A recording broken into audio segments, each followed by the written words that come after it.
There she is. Speaking of Lovely Mrs. Speaking S. of loving somebody. Loving you. Share that little piece of trivia with me that you just shared. Oh, people are happy now. That's oh, they can't see us? Can you see us? See and hear you. Show's on. Show's We've got on. it, ladies and gentlemen. Ladies Give and it up for gentlemen. Dr. Josh Roush, who would not fucking quit, just like the Ducks of Anaheim that he fucking worships so much. God knoweth why. He will not fucking, ducks quack and shit. What do they say in that movie? Ducks, but what is it? Quack attack? We're ducks. We don't fuck around or some sort of shit. I don't forget. think that's it. I'm pretty sure that was it. I think Emilio Estevez was like, "We're ducks. We don't fuck around, you little pricks." And that was the poster. I believe that was the tagline. None of of the that poster. happened. In any event, give it up for Josh. Josh put us on TV. I sound like you know. Let's start this shit properly before the sun goes down and shit. Cause don't let the sun go down on us. It's gonna be like Onward, man. When the sun goes down, Ralph's gonna disappear and shit. That's right. Only He's half of me. Yeah, it's just a half a pair of pants right now. It is Sunday night in the Hollywood Hills, man. Literally. So let's babble the fuck on. I'm Kevin Smith. I'm Ralph Garman. Yes, we're sitting in the wrong chairs, man. Yes. But guess what? We're not even supposed to be outside. We're not even supposed to be here today. In a normal world, we'd be sitting in a club somewhere, shoulder to shoulder with each other, looking at all the bodies rubbing up on one another and going like, boy, I hope there's never a pandemic. Yeah. Cut to today, and here we are. Dun, dun, dun. And yet here we are still bringing you Hollywood Babble-On. Why? Because we're scared of not being relevant during this corona quarantine. I know that I am. Shit. I read a hashtag on Twitter this morning and said like something like, now, fuck you, Hollywood, or now Hollywood just learned or something like that. Uh-oh. And it was a series of like Hollywood hating shit. And one of them was like, they just realize how fucking useless they are. And I'm like, that person's right. Useless. Utterly useless. So we're trying to make ourselves useful by doing this. Obviously, we've got the distance. Obviously, we've got the gloves. We're in the Hollywood Hills. We're on my deck right here. That's Runyon Canyon behind us. The sun's going down. Can't walk Runyon Canyon no more. I felt for you. When that happened, I put a little shout out to you. Everyone thought I was telling them that you were sick. They don't read a whole like, fucking does he tweet. have it? Does he have the like, Rona? Thoughts and prayers to Kevin Smith. They're like, oh, dude, you scared me. I was like, it's a tweet. Read the whole thing. Did they instantly put up one of those Denzel gifs where he's like, whew, or he's relieved? Yes. But here we are, ladies and gentlemen. Is it responsible? We've got distance between us. More or less. And distance between him and stuff like that. So we're here to bring you some funnies and some sunnies with the Hollywood Babble-On way. Man, how you been, sir? I'm okay. The least we could do, I think, is try to entertain people while they're sitting at home, sheltering in place, as they say. It's a Sunday night. I love wearing these, by the way. Isn't it fun? Yeah. I like to masturbate with them and pretend that Dr. Manhattan is jerking me off. You just like every once in a while look down, just look at the hand, Exactly. kind of squint so it's just the hand. You're like, oh, the most powerful man in the universe. He's Give him the loving most me. powerful handy I've ever gotten and shit. That's right. I'm doing well. How are you? How are you holding up? I know you don't have It's your like- Runyon anymore. It's 2020. It's April 2020, and I'm masturbating Ralph Garman. Stars are just the snapshots we see, memories. I've been good, man. I've been quarantined and shit like I've that. been feeling for you. No veggie grill, no Runyon Canyon. It's like, what's Smith doing with himself? It's honestly, I thought I'd be doing more writing, but like I do a lot of reading. Like I wake up and I read the news, and I keep reading the news, and before I know it, it's like 2-3 o'clock or something like that. The story that is gripping my imagination today is the tiger in the Bronx Zoo diagnosed with coronavirus. Apparently animals can get it. That scares me because, like, remember Planet of the Apes? Yeah, sure. Remember, and this is the old one, not the new ones. Right. So what was it? Was it Conquest of the Planet? Yeah, Conquest of the Planet of the Apes. We started taking the apes in as pets. Why? Because the dogs all died. And the cats. And the cats You too, yeah. fucking racist bastard. I am. Look at it. I'm speciest. Tell exactly where he is, where he sits. The fucking dogs died, and it was a tragedy. That's all I cared about. Cats could fucking burn on a tire pyre for all I care. dogs and cats were killed by a germ that the astronauts brought back from space. That's right. We had no domestic pets. What if, like, suddenly the world's like, oh, my God, the animals can get it. How quickly do you think everyone's going to start turning on their pets? Oh, You know what I'm saying? I see what you're saying. You got adoption. I do. What's his name? Reggie. How quickly would you turn on Reggie if they were like, Reggie's got the Rona? Like this. Oh, and how many years have you had him? 12. He don't want to hear that. Poor Reggie. He won't know what's coming. No, man. I mean, that's what, like, you know, I know that's like, people are like, hey, man, if we get to the point where we're starting to kill all the animals, we're way more fucked than your feelings. So, yeah, I try to, all this week, my new practice this week is to stay away from the news. I'm going to try to stay away from the news for 5 days. How can you? Just because, why not? I'm going to bury myself in my writing. I'm going to bury myself at the fake mall where Twilight of the Mallrats is happening. And so I'm not going to read about the news. As long as I stay inside, what's the difference? I'm going to try to Leto it. Because when your Remember head Jared comes Leto was just like, I just got off an ashram, man. Yeah, What's I don't going buy on? that for a minute either. I bought it. It sounds just like a Jared Leto move. I was meditating for a month. What happened? Like, we're in hell. There's a pandemic. He's like, That's get what's out going to of happen here. with you. 5 days you're going to be in Mallrats. When you put your head up, it's just going to be smoking rubble everywhere. I mean, honestly, like when I look back at 5 days ago, it's like it's incremental crawls to hell. So it's like I might as well catch up 5 days from now. I don't need to see the play-by-play. Not right now. I'm going to try for a week. Look, we got nothing but time to try and experiment things. That's true. And so I'm going to try that. All right. I'm not saying I'm ignorant. I'm denying the news. I know it's happening. I'm just going to close my blinds. And I'm going to be that little dog in the meme, man, who's just like, nothing to worry about, like with fire all around him and shit like that. But you're the guy now who jumps ahead 5 episodes of the show just watching previously on Corona, and then you're going to have to like, catch up just with bits and pieces of information. You won't know the whole plot. I love that. Every time at the end of a show, I don't like the previously, but I love next week. Oh, preview. I love the stay tuned. And when I watch it, my wife is always like, "Why do you do that?" Because it spoils everything. And I'm like, "It gives me fucking something to look forward to." Yeah. And she's like, "What does that mean?" And I'm like, "It's not a statement about you. I'm just saying, like, it's a fucking trailer. I look forward to it." I watched Homeland tonight. People could be watching Homeland instead of this. Thanks. And they didn't have one at the end of the episode. And I was so like, in a first world way, like, what the fuck? Where's the preview for next week? And my wife looked at me like, you do realize what's happening outside in the world right now, right? Yeah. It's the least of your problem. She's got a point. She does. I like to do that even when I'm binge watching a show. I'll stay through the scenes, the upcomings, even though I'm going to watch that episode in about 30 seconds. I will still watch it. Oh, it's fun, man. It gives you a little taste. Yeah, I agree. It's a little trailer. So here we are, folks. You're going to get to see the sun go down on us and whatnot. Maybe you'll see us go down on each other. Who knows? No, that's not social distancing. That's true. Only reason we won't be going down on each other That's right. is because social distancing. But Unless- other than that, that'd be a great way to We're end the saving show. that for when we really can't get jobs in Hollywood and we have to Truly. become cam boys. That's our Daffy Duck move. Like, we can only do it once. What news, Ralph? Well, I thought we'd do a few of the old segments, even though we don't have an audience. I thought we'd talk about some stuff. Is one of those segments Tinseltown Stiff? Sadly, it is. Good yes. Lord, yeah. There's going to be some people this week. There is. Do we have a jingle for that? No, We no don't? jingles. Well, we'll do. Yeah, well, let's not tempt fate. We had a hard enough time getting on there. Can you say it, Josh? Josh just said as soon as Ralph's like, yeah, jingle. Josh like, fucking so like, shut the fuck up, jingle. Bear, you're lucky you're on air. I'll do the jingles. I'm happy to do them, man. Okay. What's our first department, Ralph? Tinseltown Stiffs. We're gonna lead with that. Yes, get it out of the way. Oh man. And now it's another. You know that sounds inappropriate right about now to do the funny voice. And now it's another edition of Tinseltown Stiffs. They will be missed. Yeah, I You thought know what, not for nothing, but I did a pretty good job. a very good job.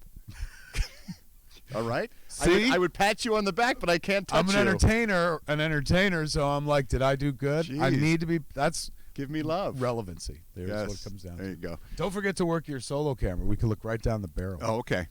Here, yeah. Josh, give me a single. Oh, that's terrifying. Dr. Manhattan coming at you. Now give Ralph a single. Tonight's news. Does that Now work? go to the 2-shot. We need red lights so I know where my camera I know. is. This seriously though, this was Josh is like, fuck you, red lights. You saw! tallies. I almost threw this shit off the deck. Where's my tally? This was sad news, and this hits close to home, Kevin. Give him a close-up, for 'cause you. this is important. This is important. Tragic news, the young actor Logan Williams, who played young Barry Allen on The Flash, Cut passed to a away. two-shot. He needs me on this. This is crazy. This poor crazy. kid. But this is not COVID-related. There is no cause of death that has been released from his family yet, so we don't know exactly what happened. How at old all. was the young man? Only 16 years old. This was a beautiful kid who played Barry Allen in the episodes of The Flash that like made me cry. Yeah. His performance was so good.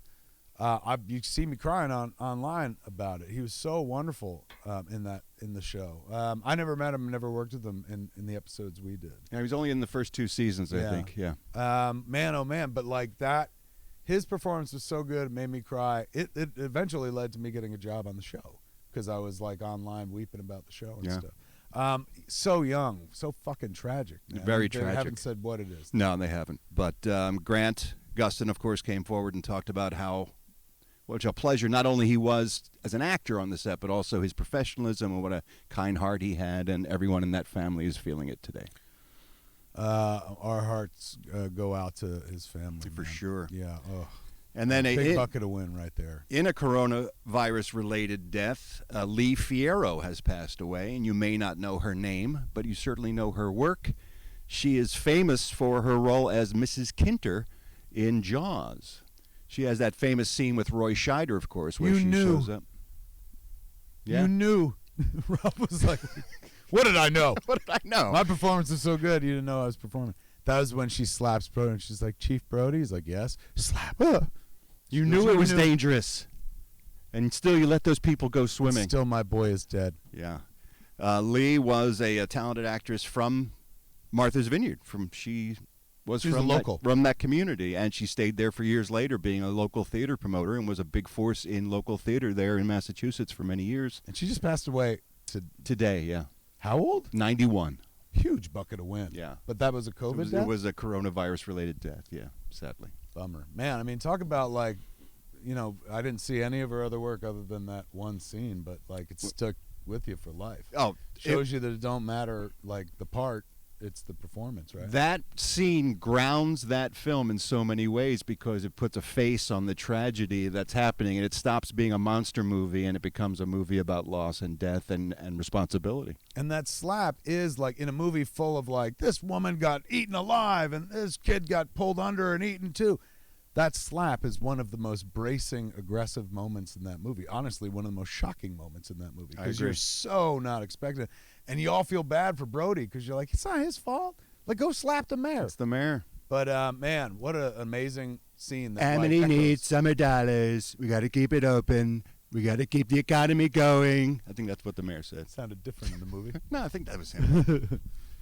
So that's it. She's a huge bucket of wind, too. 90 fucking 91. Not a bad run No, overall. a huge, great run. Still. With an incredibly memorable like performance. One time knocked out the park. Yep. Like, you know what I'm saying? It wasn't like, oh man, she had a lifetime to do it. Her one moment in the sun was shined so bright we still talk about it today. That's what people are going to say about me when I go. Ted Underhill in Jay and Silent Bob reboot, they're going to keep playing that clip over and over again. First they'll be like, he was 91 when he died? After all that Jack Daniels? Are you sure? They're like, yeah, he was pickled right up till 91. Exactly. But Alcohol then, kills viruses. Then they'll say, Then they'll say. oh, he was that boy in reboot. that He was boy. Ted Underhill. So that's it. Well, For we'll Tits, miss That's her. This. They will be missed. Yeah. That's it? That's it. No, what about the lead singer for Fountains of Wayne? Oh, yeah. Well, I didn't know we were going to go that far back, but Adam Schlesinger, of course, hugely talented, not just the front man for Fountains of Wayne, from your home state of Jersey, of course. I But think he was from New York, though. oh, really? I think he was, if I remember correctly. Oh, I thought he but was. Fountains of Wayne is a store in Wayne, New Jersey, and that's where the band got their name from. But I from what I understand, I thought he was from New York, but I could be wrong. Maybe he is from New Jersey. Regardless, hugely talented musician, singer, songwriter. Aside from Fountains of Wayne, he was also the songwriter on Crazy Ex-Girlfriend. Did a lot of work with Rachel Bloom's show, Crazy Ex-Girlfriend. He won awards, right? He was Oscar nominated for That Thing You Do, the song he wrote for the Tom Hanks Are you film. shitting me? That was his song? He wrote that. Doing that thing you do. That was poppy and catchy. Yeah. Did he have anything to do with Josie and the Pussycats? Yes, he wrote music for them as well. So he wrote that opening song, I'm a pom-pom Mhm. queen. And recently he Haven't you ever produced the seen- Monkees comeback album as well, called Good Times. He did all the production on that as well. Really? Yeah. Man, I had no idea that he was that spread out, that 52 years old. and incredibly young. Yes, incredibly young. Incredibly talented too. Oh my God! And this is also It was coronavirus, yes. So it's happening, people. So stay the fuck at home and don't touch anyone and don't go anywhere until we get a handle on this thing, I guess is the message. Says the hypocrite who went out and. Well, I have to come to you. And I figured you're safe. You don't go anywhere. You just sit in that office and smoke weed all day. I'm So just happy to know how that dangerous can you be? I'm considered essential. Me, the liquor stores, the weed stores. I'm essential in Ralph. Speaking of liquor, Yeah. You Alcohol- liquor, Ralph. You brought her. alcohol sales have gone through the roof. Did you see this in the news? I mean, that makes absolute sense. Oh, just me alone, I think. Me alone. I was able to double alcohol sales recently, but they said overall in the United States, in general, alcohol sales have gone up about 70%. People are just loading up on booze. My brother sent me a photo yesterday. A photo. Did he You know, send he you a developed photo? it in a laboratory, hung it on with pins and shit. Did he go buy the photo mat and pick up an envelope? Pony Express delivered it. My brother texted me a picture yesterday of my mother sitting in a lawn chair in his backyard, and they're on my mom and my brother share a house, and they are on a small body of water, a little lake, water feature kind of lakey thing. Right. So my mom is sitting in this laid out deck chair with two Seagram's wine coolers and in her hand, double fisting Seagram's, and my brother just writes, "Happy hour." She's 73, 74. She's Seagram's fucking wine trapped in coolers. the house. Was the picture from 1987? She was. Bruce Willis was there, and he was singing the jingle with her. He's like, "Seagram's golden wine cooler." Because of the outbreak, I can't do my proper Bruce Willis impression by touching my face. I know, you're not supposed to. Look up those commercials on YouTube, kids. That's an accurate fucking portrayal. That existed, Yeah. yes. So Bruce Willis yes, used to a lot sell of people wine drinking. coolers. Are you drinking? You don't look like you're drinking because you look like you're wasting away. Stand up. I never do this to ladies, but stand up, lady. Well, I'm wearing a bulky sweatshirt here. Well, you don't have to fucking brag. He has lost so much weight. He's so fit and fucking trim, man. I mean, you're not whatever you're doing with the booze. What are you just pouring it down the fucking drain? No, the booze has stayed. It's the food that's gone. You got rid of the I've food. stopped You're eating. drinking liquid I'm diet. just drinking now. That's yes. smart. You lose a lot of weight that way. Yeah, and once you're drunk, you really don't care about being hungry. I found out. It just doesn't. Yeah. Just nothing matters. I smoked my hunger away. Yes, you did. So wait a second. So is that what you do all day? You sit around drinking? Well, no, I work on a show called The Ralph Report every day, Monday through Friday, and so that takes up the better part of my day. And I've said this for a while. I have been training for this very situation for about 2 years now because I work out of my home and I work all day in my home and I don't go anywhere, which is pretty much the same thing I'm doing now. So It's true. And I, having come off the road after a long time touring Jay and Silent Bob Reboot, now on Amazon Prime to watch for free, I'm content to stay in the house. I'm not one of these people who's like, let me out of here and stuff. I'm fine to sit home. Especially the more I read, I'm like, no, I'm good. I just want to seal myself in. Let me get some tape and seal every nook and cranny of the house. are you more or less concerned now than you were when this first broke? More. More? Yeah. I'm certainly didn't minimalize it in the beginning, but like I was always like, oh, I just went on tour and I didn't get sick and I touched a bunch of people and blah, blah, blah. But, you know, the more you read about like people who pass it on and stuff, like I'm like, oh my God, like I could have been that person and stuff. Now we know more, although every day, that's why I really want to skip 5 days of news. Yeah. I mean, in a world where it's like, this is what life's going to be for the next month at least, I think I could skip 5 days of news because every day it's this incremental kind of push toward paranoia and hell, and I don't think that's good for to be. I mean, I'm not saying it's not good to be, you know, up to date, but like I'm pretty up to date. Like, and I'm sure my wife will tell me if something beyond the pale happens. But the more I spend reading the news, you know, it's like anything. It just and I read Google News every morning from top to bottom. So I've watched the news become nothing but COVID stories. Yeah. In every department, it's just all COVID. And the more you sit there and ingest it, the more one could feel defeated, the more one could feel depressed, scared, paranoid. Like I haven't done it myself, but I understand people who are like, I gotta buy a gun. Like nobody knows what the future is. Yeah. And so I think it'd be good to put that aside for 5 days and just go make up stuff, make pretend and whatnot.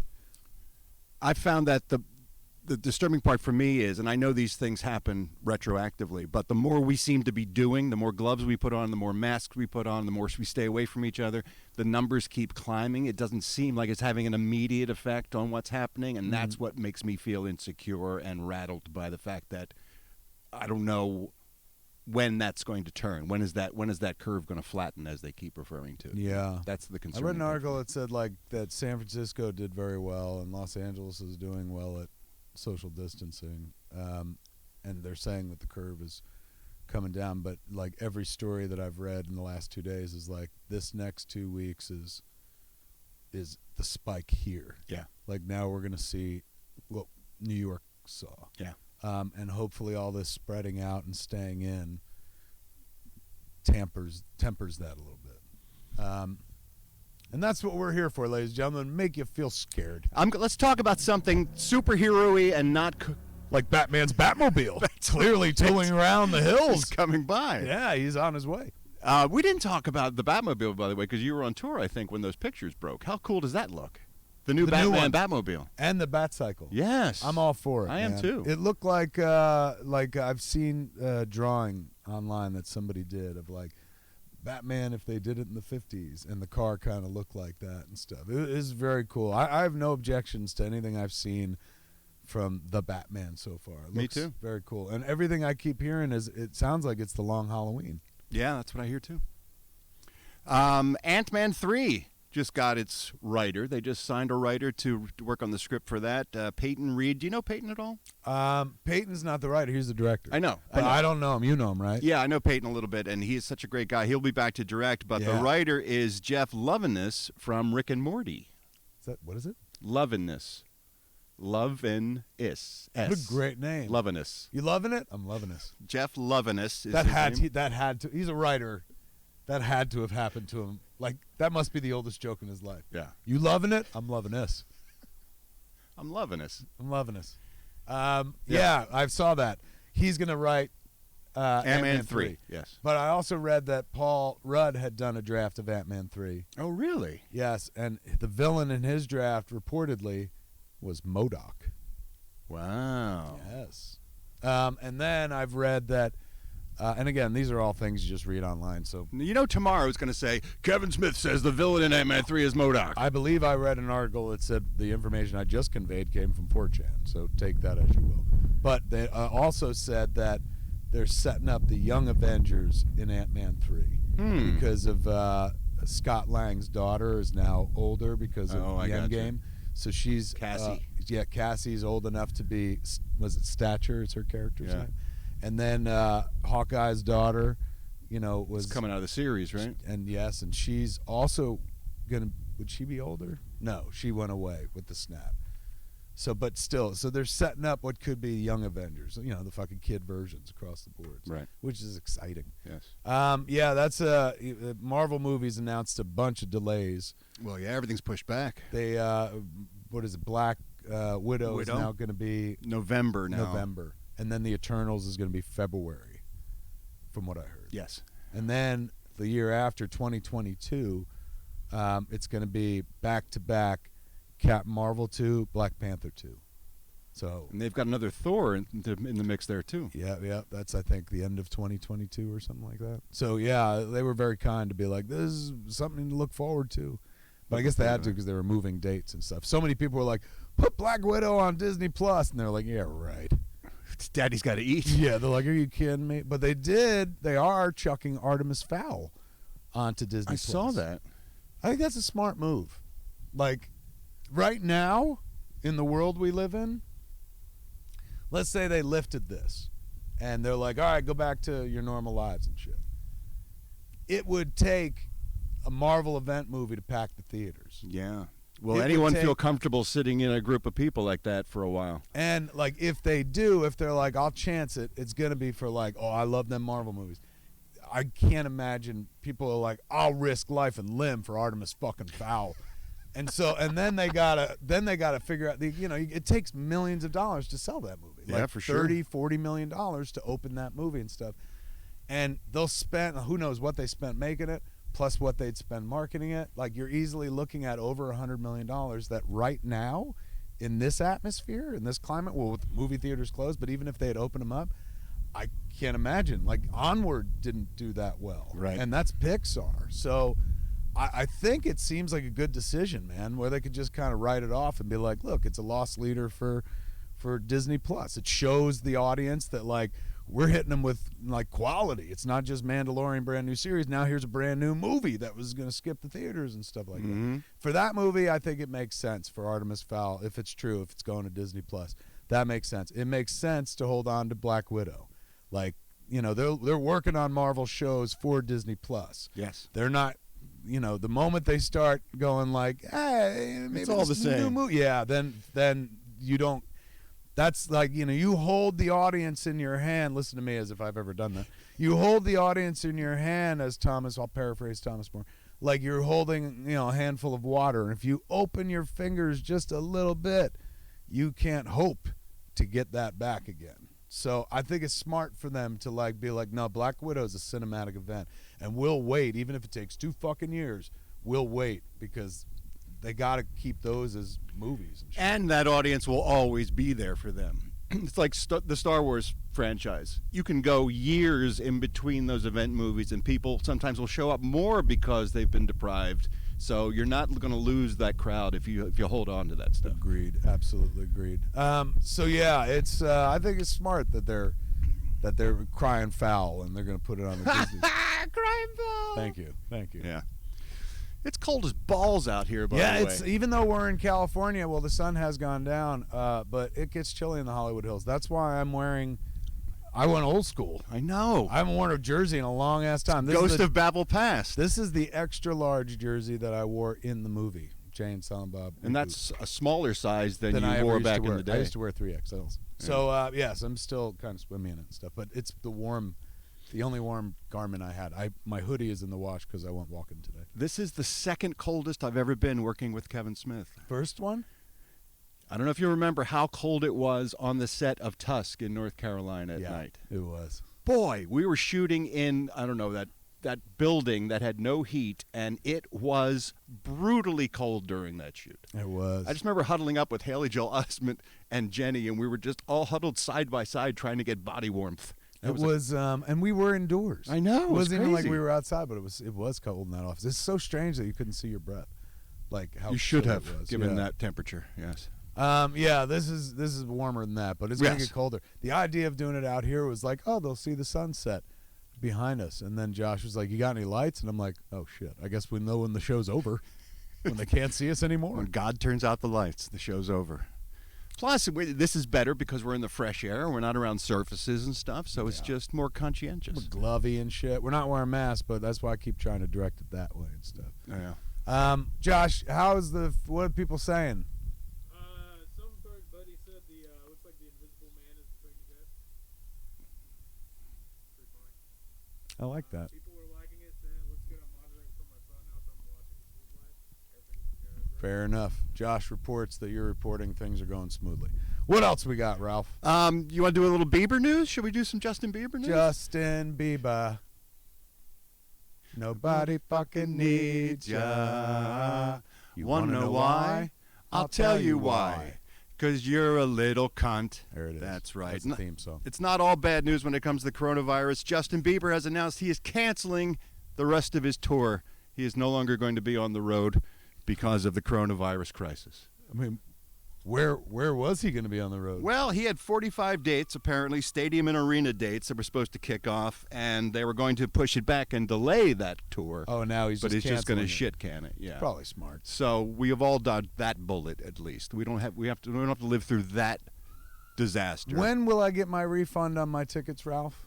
Because I bought skybox seats. for Did that you? I didn't particular realize. night. Oh yeah, I was like, I want you to bring in wangs and fucking booze because I'm gonna get my Bieber on in a booth in a box. Well, I'm sure if you talk to your ticket broker, you could probably get a refund. I'm like this with the people at the Staples Center, man. They know I love the Biebs. I'm a believer.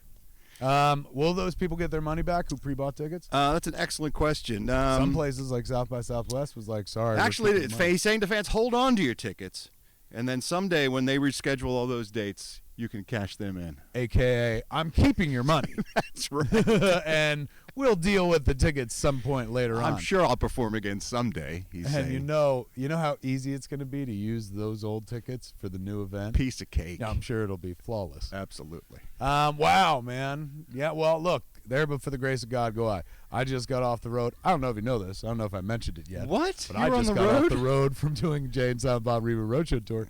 And had that, had the coronavirus, like, killed that would have financially, like, hurt us in a bad way and stuff. So I got lucky, like, in as much as we just missed that window. You could have put that movie on Smith Plus, your new streaming service. That's my brand new streaming service, man. It only costs $3 a month. You go to youtube.com/Kevin Smith, pay me $3, and just watch whatever you want right there. What a deal. What else you got? That's it for news. Really? Yeah. Other than that, it's just coronavirus. And I didn't want to just, it's funny because I do a daily show with the Ralph Report, and I try to talk about something else, Yeah. and yet still you find yourself circling back that whether it's concert news or movie news or television news, it all somehow revolves around what Hollywood is doing in respect to the response to the coronavirus. You watching anything? You know what I am watching is The Good Place. Oh, finally? Yes. I never saw an episode of that when it was Way running. to fucking catch up, bro. Well, and I heard it was great. I I've was never like, seen it. Have you never? I've not. So And I was like that too. It was like I heard people say it was good. I was like, it's just. I hear it's fantastic. So I said, I got nothing but time. Netflix had it, and I said I'll start and I'll just see. And it's amazing. I love that damn show. Ted Danson's a goddamn national treasure. I'll be honest with you. I watched the end already. You watched the end? I saw some tweet from somebody that was like, that was one of the most beautiful fucking things I ever saw. So I was like, I'm going to watch it. And it was beautiful. What's the point of that? Why wouldn't you go back and start I learned the show? lesson. She was sitting there with the one guy. Blah, blah, blah, blah. I can't touch my ears. It was awesome. So it did make me go. And also, did they do a thing where you hear the screen direction? The screen direction? Yeah, like the scene I watched, you could hear somebody going like, he looks out at the sea, and he turns to her, and as if somebody was reading the screen direction in a script. Well, that must tie into the All right, so it wasn't afterlife a in device some way. for the whole show. No, it wasn't. I was digging it because I was like, "That's the show. I want to go back and watch the show." It's not, but now I know it's the end. Now I know mean, that's going to happen. I didn't fucking spoil anything. It's just a device they use. But it made me go like, "That's cool. Somebody should do that all the time." Like, I wonder if maybe they started in season. What are you up to? I'm in the beginning of season 2 now. Maybe they started in season 3 for all you know. Oh my God. Anyway, so I've been watching that a ton. Of course, Tiger King. I keep reintroducing that to people. Like my wife, soon to be ex, hasn't seen it yet, so I sat her down and I rewatched it with her, and then I was remotely watching it with a friend of mine. So I've seen it like 3 times now. Didn't it remind you of like high school or grade school when you could be like, here's Monty Python and the Holy Grail. You gotta watch this. Yes. Like, but this is a world where it's like you try to pass on Tiger King and like, I fucking heard of it, bro. Yeah, everyone's talking about it, dummy. Yeah, they're like fucking You that can't and be cool. Baby Yoda, motherfucker. Like, can't be welcome to the cool. party. But it's good, right? It is. I put up a tweet the other day where I'm like, look, I ain't trying to put anybody off their art. Any artist, do it by all means, but it's gonna be really fucking hard to cast that and Nope. shoot a fictional version of it that is as compelling and fascinating as the real thing, because all Can't those happen. people are like living cartoon characters. Can't happen. It looks I like agree. it took place in Springfield. Yes, I don't care who you cast in. I don't care who writes or directs it. It will be a charming homage to that show. It'll But be like you'll watching a cover band, like a band do a covered version of a song. Yes. But it is so beyond compelling. I heard that they're putting up a new episode. That news Jeff Lowe said that. came about from Jeff Lowe, who was doing a cameo video for one of the LA Dodgers. And in his message to him, he mentioned, oh, if you like the show, we're going to have another episode next week. We're shooting it tomorrow or whatever. So I'm guessing it's going to be sort of a where are they now, catch up. Catch up kind of thing. Yeah, So I know Netflix put up a tweet with some footage of Joe Exotic talking to them from jail. So that must be where it's going to be. I'm guessing. So look for that if you've been watching Tiger King. What else you been watching? A lot of movies, just like old movies too. I'm like hungry for comfort food, so I broke out Butch Cassidy and the Sundance Kid the other day, and some of my old favorite films that make me feel of a time where I wasn't scared for my life. So I watched The Freshman. the other day. Another great old one. Brando and Matthew Broderick. And Bruno Penny, Kirby. Bruno Kirby, who's amazing in the movie. And Penny Ann Miller, who for like a good block of time was in every fucking movie. Yes. I just watched The Shadow the other day. She's in that. Yeah. Of course. She's wonderful. She's really good. She's in Carlito's Way. But she's really great in that flick. I forgot she was in it. She plays Carmine Sabatini's daughter. Yeah. That was a real fun watch, particularly because there's Brando essentially doing The Godfather again. Yep. Like an updated version of The Godfather. Directed by... I want to say Dave. Nope. Andrew Bergman. Oh, that's right. Who directed? In-Laws. No. No. Who am I thinking of? Don't know. But Andrew Bergman directed, amongst other things, Scent of a Woman, No way. Midnight Run. No, you're thinking of Marty Bregman. My bad. Did you see me like, no? Did you see me director-splain to Ralph, the wrong director? Which one's Andy Bergman? You're right. That's no. Really? Who directed Gigli? Oh, I don't know that. I don't know the answer It was to the that. same guy that directed Midnight Run. Martin Brest? Is it Brest maybe I'm thinking of? Martin Brest? That's right. So who is it? Josh, who fuck's Andrew Bergman? He was a writer who Did worked... he do Soap Dish as well? I don't know how many films he directed. He was a screenwriter for a long time and worked alongside with Woody Allen a ton. No, you're thinking of Marshall Brickman. Boy, we're way the fuck. Welcome to Hollywood Babble-On. We're in Hollywood. We don't even know what the fuck we're talking about. This is like Who's on First. I'm telling you, Andrew Bergman, who did The Freshman, I was confusing him with Marty Brest. I think you're right. But I think he directed Soap Dish as well. Dr. Josh Roush is working on it right now. He's furiously Googling. Striptease with Demi Moore? Interesting. Yes, that's right. Honeymoon What? in Vegas? Oh, is that Kapa-ah-ah or Kapa-ah-ah-ah-ah? Nick Cage, thank you. What else he do? The Freshman. And he did a rewrite on Soap Dish. He did a rewrite on Oh, Soap okay. Dish. There you go. But I did confuse him with Marty Brest entirely, who you confused with Marty Bregman. We're the worst. We're a little rusty. That's why you come to us for your entertainment news. That's They're like, right. Oh, those are the guys that approximate who fucking directed Yeah, what. the two And one of them, Martys. There were isn't one two- of them a professional director, supposedly? I just put up a fucking hash on something today where I was like, fan first, filmmaker second. And I can't even fucking claim that, where I'm like, oh, I love this guy. Andrew I know all his work. He did. And I seen was his whole told him catalog. dramatically to, He also and did he Midnight did Run. Gigli. How about that? And fucking I was completely wrong. Yeah, that's not good. Yeah, that sucked. Not man. good for anyone. Anyway, The Freshman was a fun fucking watch. Yes. I rewatched Should've left Fast it at Times that. at Ridgemont High. Holds up. Really? Unbelievably well. His Spicoli performance, Mr. Hand, everything really holds up. Like, there's the first time sex scene with her in the dugout and shit. I was never a teenage girl, but, like, felt authentic even at this age and shit. All of it. And then I watched this documentary series that I was interviewed for about cult films. It's 3 parts, like 2 hours each part. And one of them is like late night fucking movies like Eraserhead, classic comedies like Fast Times and Clerks is one of them. And then there was another category like horror films and stuff. So as I watched the doc, and it's great, and they talked to a lot of people I was interviewed, but they talked to Amy Heckerling, who directed Fast Times. Right. And she talked about Sean Penn, and she's like, I owe my entire career to that kid. Like, once I cast him, that was it. And you remember, like, in my mind, Fast Times at Ridgemont High was fucking huge. I felt the same way.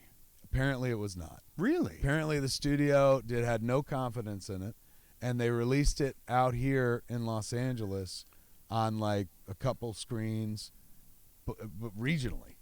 Like, because they thought it would never play across the country.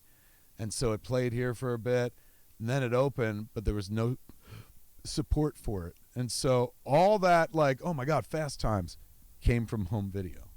Came from like watching it on cable and shit, not from the theatrical run. In my mind, it was so like, my memory of seeing it in the theater was false then. no, you probably did, but it wasn't like, oh, it was packed. It wasn't Animal House. Like, Yeah. Animal House was $100 million grosser. Apparently, Right. Fast Times was not. And I was so surprised to hear that. So it made me want to go back and watch the movie. And, it just fucking works, man. A classic is a classic. And it's been a long time since I revisited it. And it was pretty compelling. Cameron Crowe. Yeah. Early Cameron Crowe. Yeah. When he was fucking, I'm a kid in high school and he was in his 20s. Genius. What else have I watched? You know what I watched this week before Go. you get to you? Go. Have you ever seen a movie called The Idolmaker? Yes, years ago when I was a child, when we first got Storer cable. With Ray Sharkey Yeah. and Tova Felshud? Yeah. The thinly veiled story of the guy from Philadelphia who found Frankie Avalon and Fabian and all those teen idols from the 50s? Yes. I rewatched that this past week, and boy, does that hold up, too. That's an enormously fun film. You're digging deep, huh? Yeah. You're like, I just want to go back to when things were better. I did. in It's the all 70s. comfort food stuff for me. It's Really just is. old school. I saw the first two animatics for our Netflix Masters of the Universe series. Animatic is the raw, animation, black and white. This is what it'll look like in its rawest form, but it has the actual audio from the actors and actresses. It has like a temp score. It has temp sound effects and stuff like that. It is tremendous, man. They did such a great job. There's a gigantic fuck-off battle in episode 1, and it is if you're a Masters of the Universe fan and right now you're thinking, ooh, this is my version of a dream fuck-off battle on Eternia, it is that plus more. Like, these kids knocked it out the fucking park. I wrote that script, so I know what I wrote, and I was like, all right, this will do. They fucking took it and elevated it. The battle sequence looks fucking astounding, and it's got every character. Oh, it's so good. So episodes 1 and 2, the animatics, look fantastic, man. Next animatic, I think I'm seeing another draft of animatic number 2, and then 3 will come in soon, man. But like, the show's a year away, right? It won't be done or out until probably early 2021. Right. But it's gonna be worth it, man. Like, I almost want to back the fuck away from the project right now, so as to not fuck it up. You know what I'm saying? Like, it's so fucking, like, it's in the hands of talented people. But I've been watching the animatics and writing additional dialogue. Sometimes once you get into like the fight and stuff like that, like we would write about the fight, but we wouldn't write dialogue in the middle of the fight, like, ha, I got you now, Skeletor, and shit like that. Right. So as you watch it, you're like, oh, you could definitely put in some dialogue, like over this person's shoulder and stuff like that, just to keep the chatter alive throughout it. But the Powerhouse kids have done fucking amazing, man. Like, I'm telling you, I'm delighted. It's one of the things where I was like, I wasn't expecting it, and I was like, I checked my email, and I rarely check email, and they were like, here's animatics. And I'd been looking at them along the way, but then I checked out of them and stuff because I was like, I'm not an animation person. I can't give notes on this. I checked back in, and it's fantastic. I'm so fucking thrilled. I wish I could like fuck it. It was so good. I instantly just wanted to be like, I'm gonna tweet this, but I'd be fired and fucking sued instantly. But it's so fucking, can't wait to share it. Does that whet your appetite to do more animation? The Oddly process enough, itself? No, because it makes me go like, I'm the other guy where I'm like, that went so well, let's never do that again. You know what I'm saying? Like, Yeah. we only have one kid.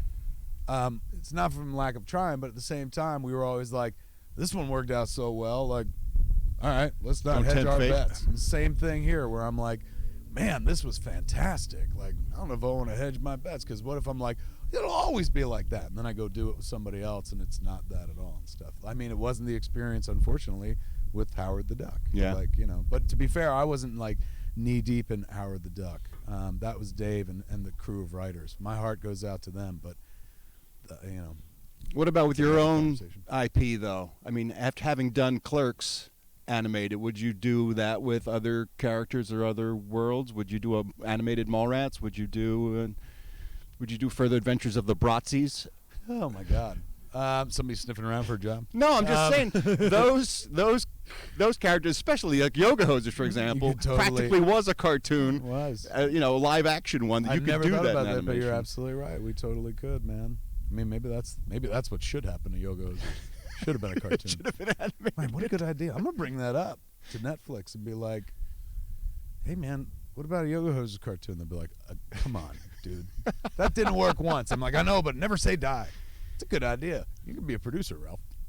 One of these days. From podcaster to producer. Yes. The Ralph Report, ladies and gentlemen. Give them their address. Just go to theralphreport.com and you get all the information. But it's on patreon.com. So if you're already on Patreon, if you go patreon.com/theralphreport, Monday through Friday, we give you an hours of morning show each and every day. Me and my vice host, Mr. Eddie Pence, who sits in, along with other guests and craziness and good times. So all are welcome. And on 420, Focus Features asked me to host a Mallrats viewing party. Oh, how awesome. Online, yeah. So there'll be details about it somewhere, but I'll be sitting there answering your questions and stuff like that. Mark your calendars, 420. A day to get stoned, or if you're like me, a day. You can hear that plane.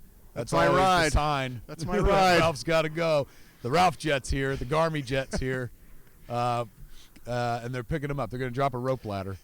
It's very thrilling to watch, but you don't want to see. You don't want to see that. Thanks for hanging out with us, ladies and gentlemen. Like, look, and we still got light. We were worried about losing the light and shit like that, but it's time to say goodbye, Kevin. I guess I was thinking, like, do we? Yeah, Or should we do. My balls are cold. There you go. I He should have wants to worn go. underwear. I was waiting for you to what?